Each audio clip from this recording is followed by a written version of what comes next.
Greetings and salutations, friends, and welcome to some more Warhammer lore. I know everybody expected Legion of the Damned, and that is precisely why I'm doing Witch Hunters instead, because I am a horrible, horrible person. Anyway, so Witch Hunters, they are basically the Inquisition of Warhammer, although they're not quite as horrible because, due to no fault of their own, they simply don't have access to quite as large an arsenal of weapons. Whilst a 40k Inquisitor can break an entire planet apart with cyclonic torpedoes, sadly, that is beyond the realms of possibilities for your average witch hunter, which is truly unfortunate, but we all have to live with our little tragedies, don't we? But let's quickly return to the point before I wander off on a tangent of 40k's Inquisitors and how massive a bunch of assholes they are. Because let's be honest, even though it is on a smaller scale, the Witch Hunters can be quite douchebaggy themselves. So, let's begin with the basics. Who exactly are the Witch Hunters, and more importantly, who pays the bills? Who covers up whenever a Witch Hunter decides to burn down an entire village and stuff like that? Well, that would be the Church. Because of course it would be. The Sigmarite Church, to be more precise. Now, Sigmar, after having wandered off in the mountains and presumably been eaten by goblins, put down a series of teachings that is currently being considered as divine scripture by the Sigmarite cult. They themselves refer to themselves as the Church because, well, it sounds less horrifying, really. They decided that the best way to make sure that everybody obeyed these rules was to organize a bunch of very, very angry and exceedingly religious devout bullies.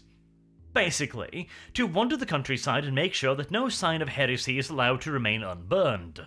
But with that in mind, don't get me wrong, the Witch Hunters are not simply just a bunch of police of vice and virtue, an actual thing that exists in the modern day, hilariously enough. They're not going to wander into your house and go, "So, have you prayed 7 times today? No? Well then."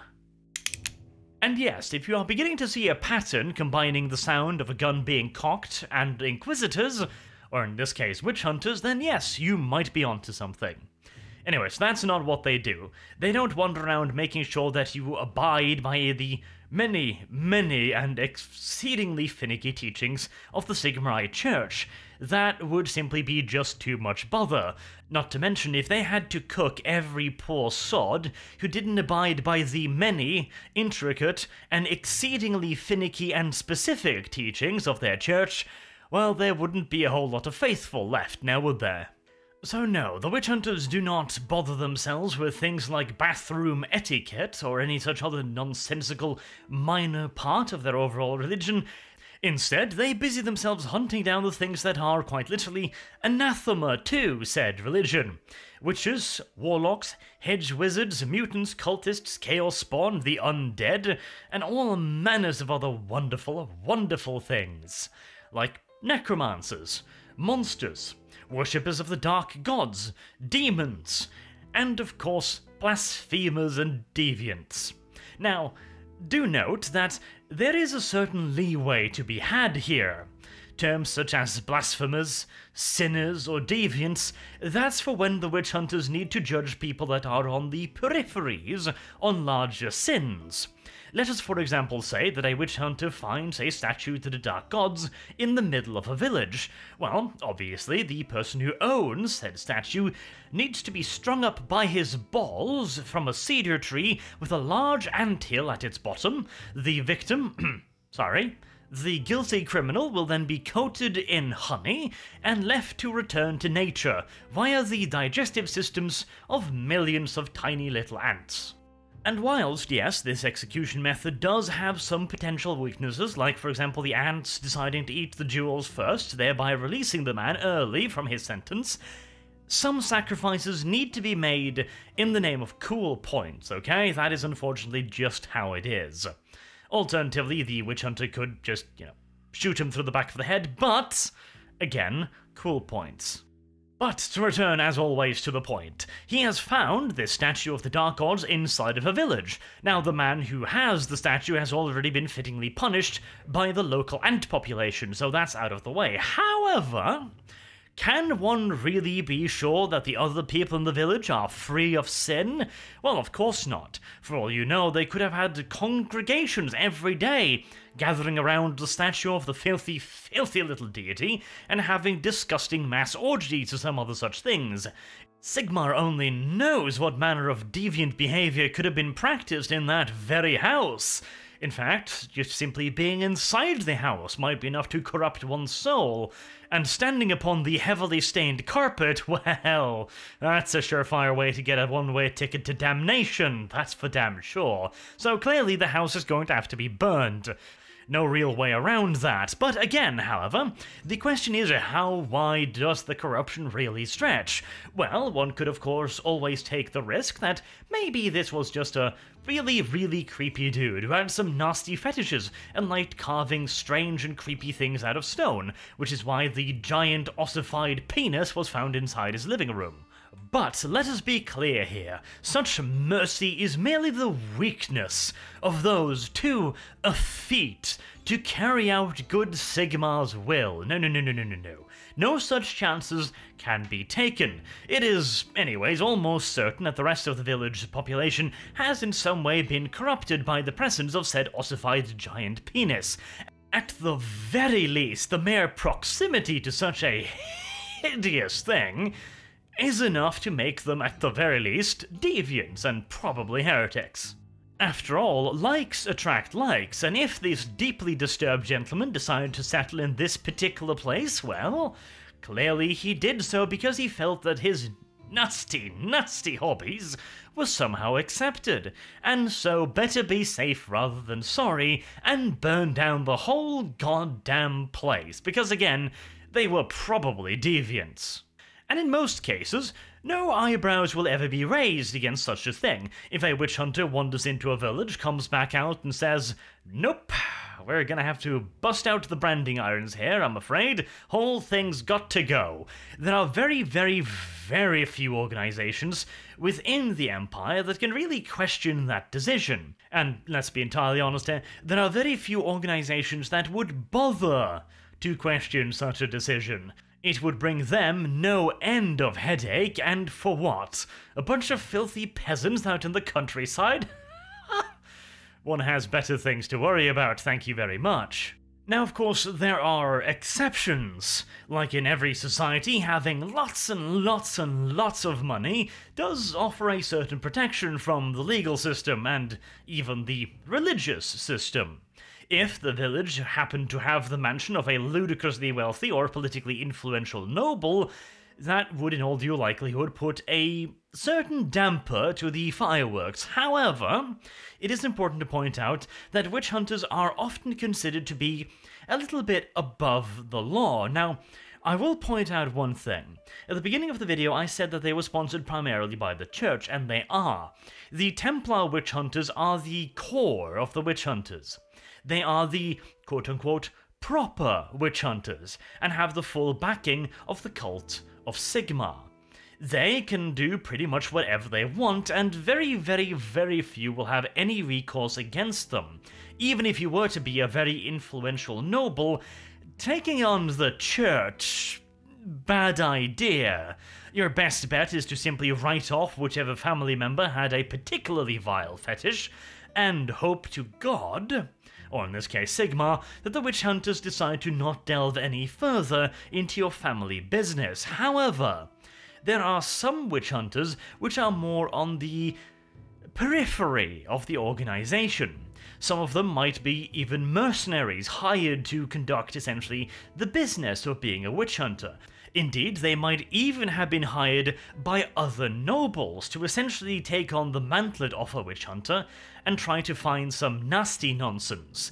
Now, of course, they are still required in some limited capacity to prove their accusations unless they are proper Templar witch hunters, in which case their word is the word of the church.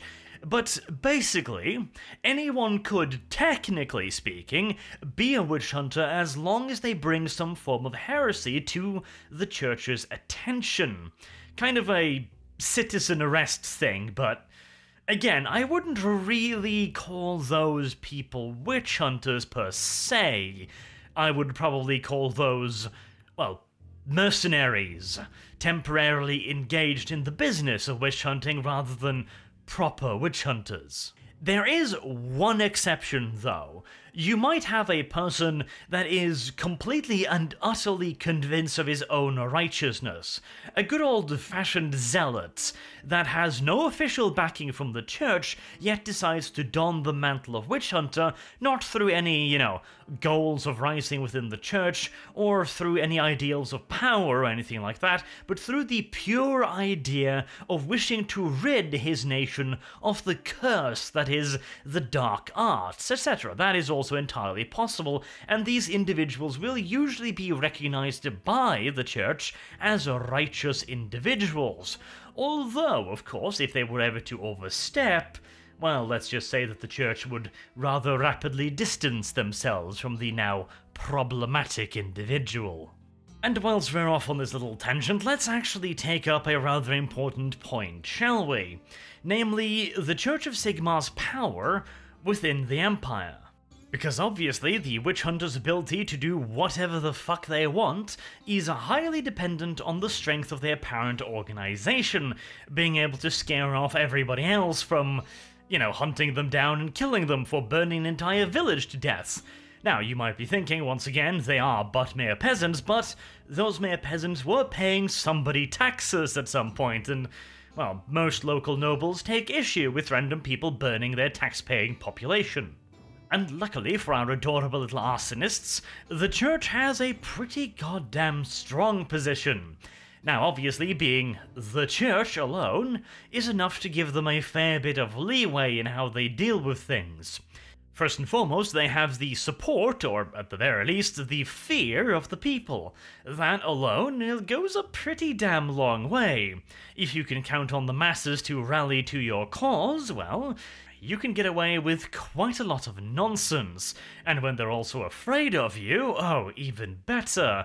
Because naturally, nobody actually wants to be burned at the stake, and if throwing a tomato at somebody who is about to be burned at the stake will further guarantee that you yourself will not have to get toasty, well, bring on the tomatoes. But popular support is not the only thing the church has going for it. It is also relatively wealthy. It is supported by taxation, although not direct taxation like the feudal lords.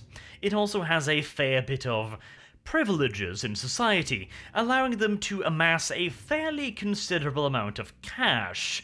They are also supported by many knightly orders. These knightly orders are known as Templar orders, and although not all of them swear themselves to the Church of Sigmar, the idea that they are a Templar order merely means that they are a religious order. It does not necessarily mean that they are avowed to Sigmar. They could be avowed to Ulrich, for example, or in the case of the Knights of the Blazing Sun, a filthy foreign deity, clearly heretics by the way, but well, they are a military order, and they'd probably fight back, so we will withhold judgment over them until they are weaker and/or we are stronger. They do also have a considerable amount of political power.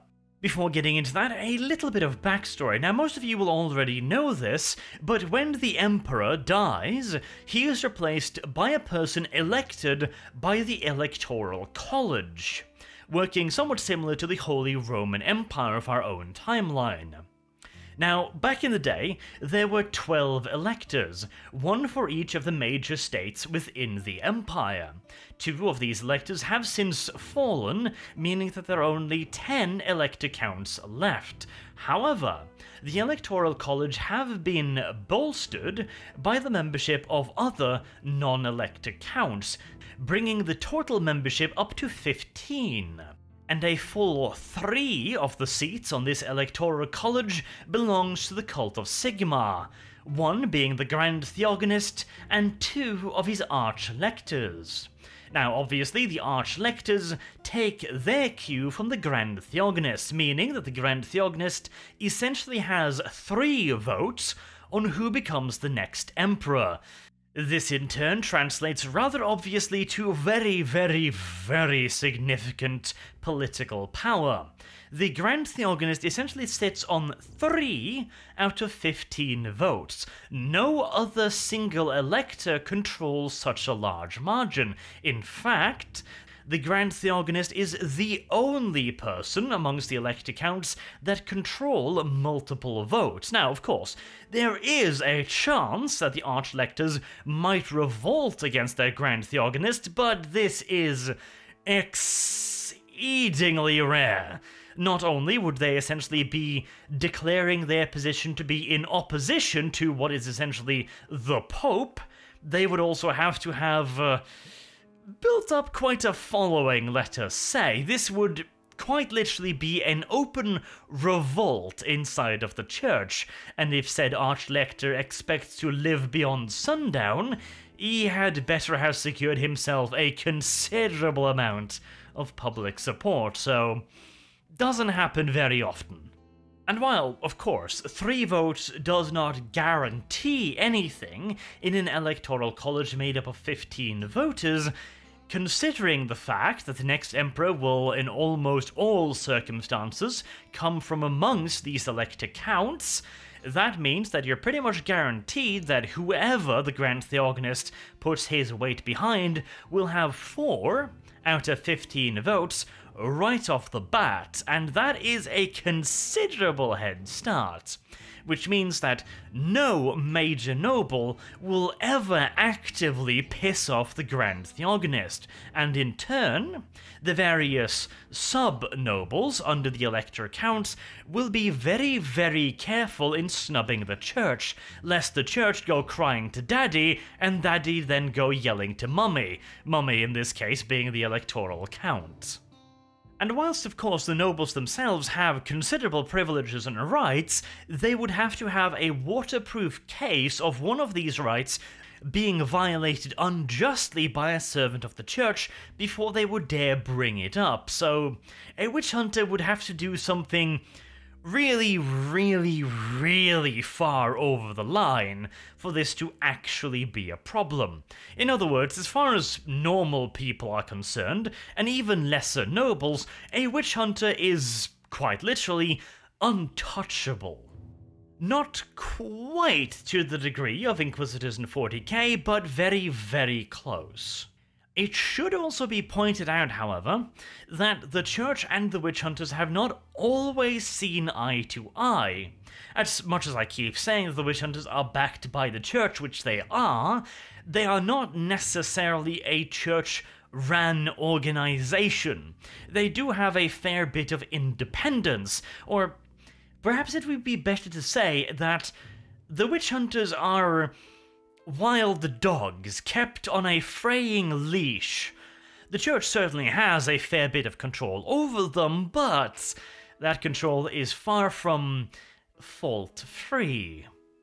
And to give an example of that, let us return to a time when all practitioners of magics were hunted within the Empire. So, this was after the Great War against Chaos. Teclis decided that the humans needed to actually learn how chaos worked and how magic worked in an attempt to try and help them fight off chaos in the future.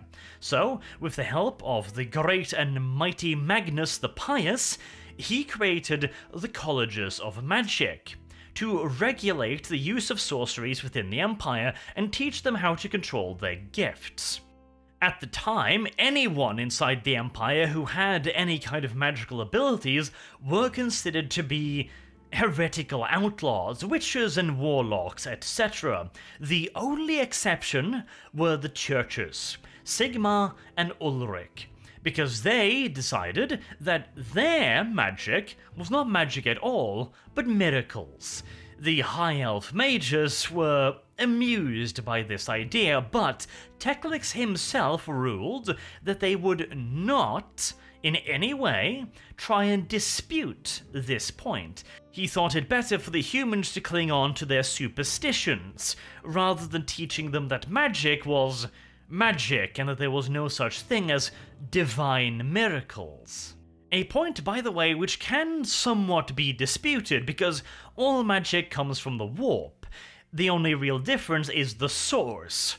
For example, chaos magic comes from chaos, obviously enough, and from the chaos gods. This also does mean that the magic of the temples of Sigmar comes from, well, technically speaking, Sigmar, but at the end of the day, all the chaos entities are chaos in one form or another, which means that they all are, technically, magic.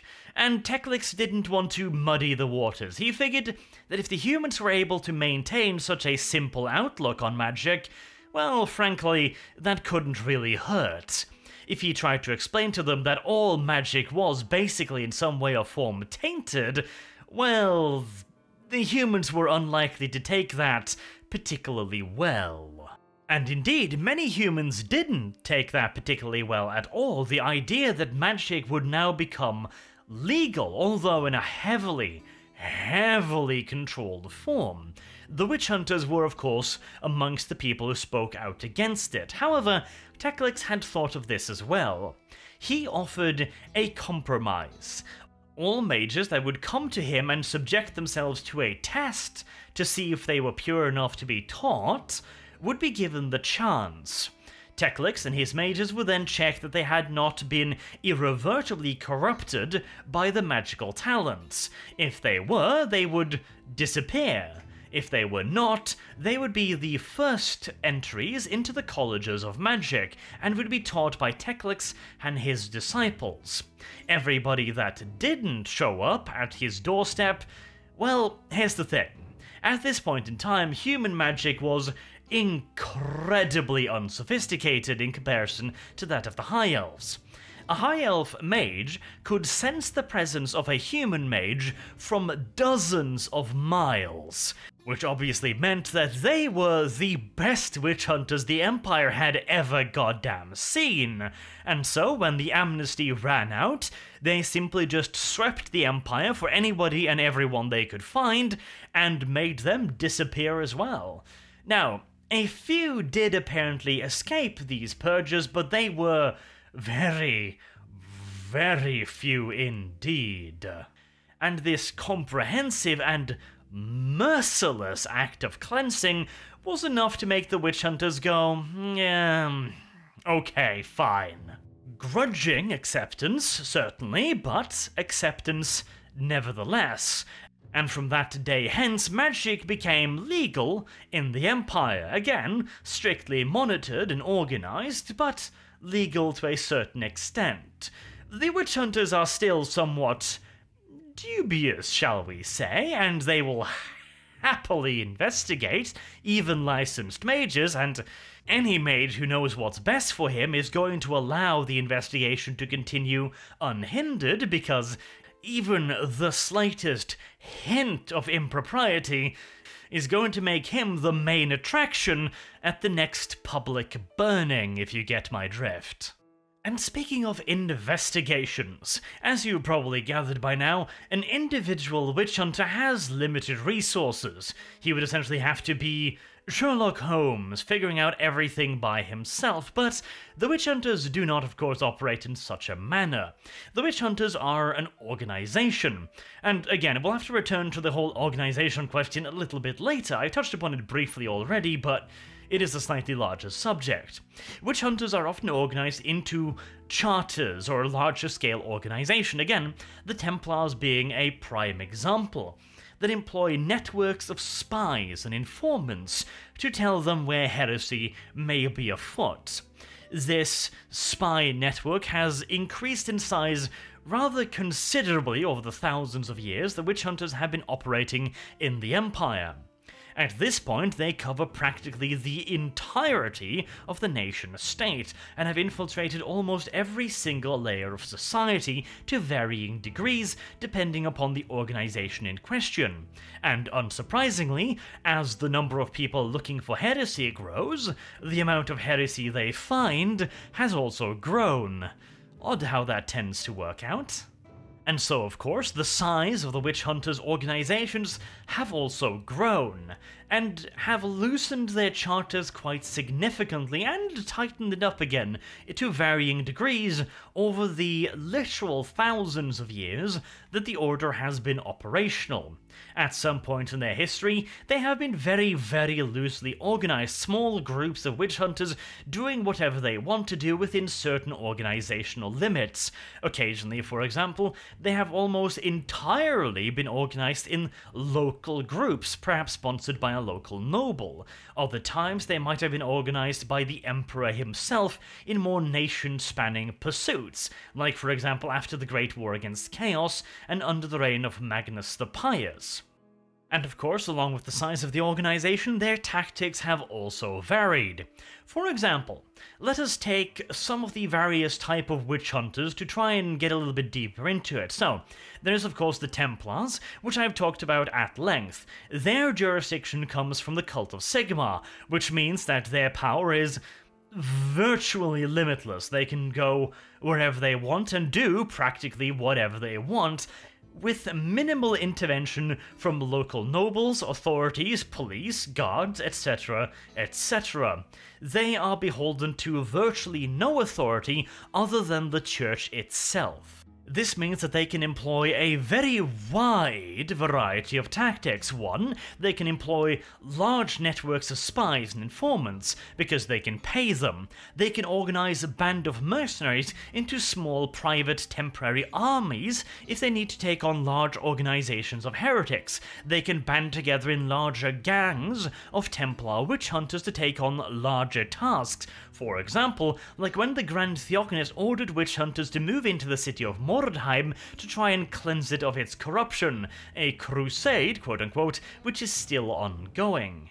To put it rather bluntly, the Templar Order is by far the most powerful of the witch hunters, because again, they only answer to the church, and the church is, as mentioned, ridiculously influential.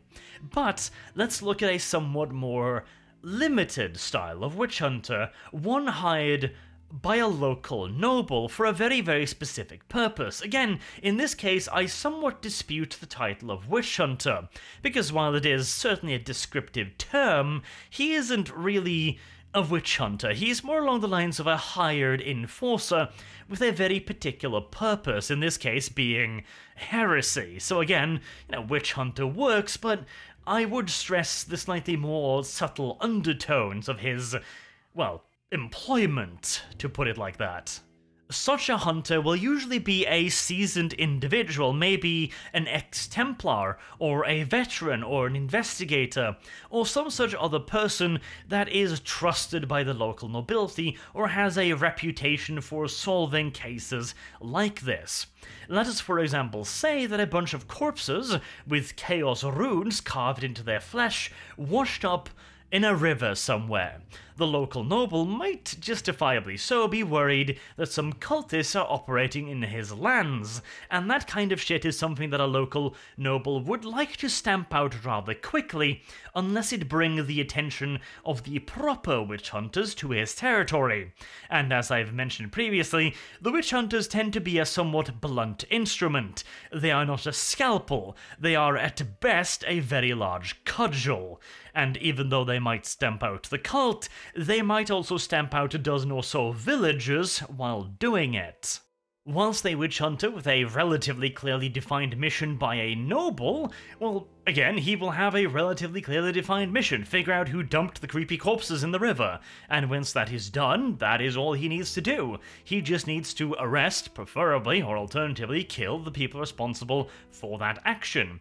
And if that happens to reveal a larger covenant, then perhaps that will increase the size of his mission, and maybe then he'd be given some more resources. But of course, this form of witch hunting has a lot more limitations when it comes to one's powers. Since your authority stems from the local noble, that means that your power only extends so far as the noble's domain, which means that if the cult happens to be in another city, he can't really do a whole lot about it, at the very least not legally. Now, of course, a noble's word will still carry a certain bit of weight, even somewhere that isn't his home, but it's not going to carry anywhere near as much as the word of the church, for example. Now, alternatively, you could have a complete mercenary witch hunter, which is literally just a hitman, essentially, that has been given a target or a crime to solve. In this case, the noble will often not give them authority at all. They will simply just see them as an expendable asset that they will hope gets the job done, and if they don't, well, it's a little bit of lost money, but nothing else. There are also certain organizations, not the Templars obviously, that will actually employ licensed wizards as witch hunters. Now, this is rather rare because most witch hunters have a suspicious relationship when it comes to wizards. They often consider them to be a little bit dodgy, but of course, being a wizard can be rather useful in hunting down magically related stuff, like a Chaos Covenant carrying out a great ritual, for example. And obviously there's also a form of witch hunter that doesn't have any of these authorities, be it noble, be it mercenary, be it licensed for a temporary time, or be it Templar. Simply just, well, zealots, flagellants, and other extreme religious bastards who decide, yeah, I'm just gonna go hunt witches now. In most cases, these will be in a single event, like a warrior priest, for example, comes across what he thinks might be a covenant of witches and decides to go after them, which would be beyond the usual remits of a warrior priest. Now, of course, again, these do not have any actual authority, but they do have a certain moral authority. If a guy comes into a city, for example, and tells the local garrison, okay, I've got these and these clues, and I'm going after a notorious hedge wizard, he is likely to receive a certain bit of cooperation just because of the target he's going after. Again, hedge wizards, chaos worshippers, zealots, mutants, these are usually wanted for several other crimes as well, and as such, a certain amount of aid will probably be forthcoming. Although, again, there is a bit of a reluctance as well, because while one of these people are not necessarily, how should we put it, bound to a certain organization, they also don't really have anybody keeping them in check. Which means that they might go crazy, to put it rather bluntly. They might not have access to the resources that a Templar might, and therefore their ravages would naturally be kept somewhat in check, but the simple fact that they don't have to answer to anybody also means that they might decide that the best course of action might be to rally an angry mob, for example, to storm a local nobleman's house, because said noble might be suspected of being a mutant, something that even a zealous Templar witch hunter would be thinking twice before he did. And of course, by extension, there's also the fact that while even the most zealous of witch hunters Templars might think to himself, okay, this noble is almost certainly guilty, but I'm gonna need the evidence to justify this to my superiors, while again, the crazed zealot is probably going to have a considerably lower standard of evidence, shall we say.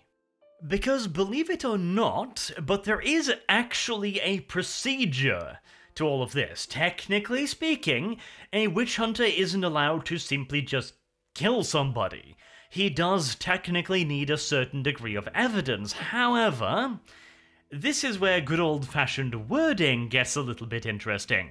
Again, technically speaking, a witch hunter is supposed to arrest someone. You know, if he suspects somebody of demon worshipping, he's supposed to go to their house, knock on their door, and arrest them. And then he's supposed to bring them to whatever legal institution is viable in that part of the empire, and present them to receive a fair trial. Now, local law in the Empire can vary greatly. In the capital city of Ultor, for example, you have fully functioning legal systems. You've got lawyers, you've got courts, you've got judges, you've got all of these things. Out on the countryside, it might be considerably simpler, shall we say. It might simply be a council of elders, or maybe a local noble decides that he should oversee proceedings, or maybe it could be a council that the noble had appointed, etc., etc. The Empire gives quite a little bit of leeway when it comes to nobles to determining things on their own lands, according to tradition and etc., which of course means that the definition of a fair trial can vary quite drastically. And of course, in the case of the Templars, well, the only righteous and fair trial is obviously that carried out by the Church, and we all know how righteous and fair the Church tends to be in matters of heresy, don't we? And additionally, many of the more zealous parts of the witch hunter order, it's such a misnomer, but we'll use it for now, tend to skip the part about, justice, etc. Now, inside the Empire, witch hunters are figures of fear, obviously, because they have the power to kill people, for often very little reason. But they are also romanticized. They are the protectors against the darkness, they are heroes, and in many cases they are portrayed as infallible iron men, seeking out injustice and corruption wherever it may spread. Unfortunately, however, humans don't tend to be infallible, and considering the fact, as I've mentioned, that witch hunters can in many cases be less than entirely professional, that means that you have many cases of rogue vigilantes and zealots simply just carrying out justice however they see it, and they often have somewhat warped vision. The witch hunters, to put it quite simply, are imperfect heroes in an imperfect world, and don't get me wrong, they are a necessary part of the Empire, a nation absolutely rotten from within, with cultists, mutants, and all manners of rabble and worshippers of dark gods. The witch hunters are undisputedly necessary, and while they may kill just as many, if not more, innocents than guilty, in a world where a single Chaos Covenant could potentially destroy entire settlements and call forth armies of demons, well, it might be that punishing 9 innocent men might just be better than letting 1 innocent man go free. And on that somewhat depressing note, I have been Arch. Thank you very much for listening, and I hope to see you all again soon. Have a good day.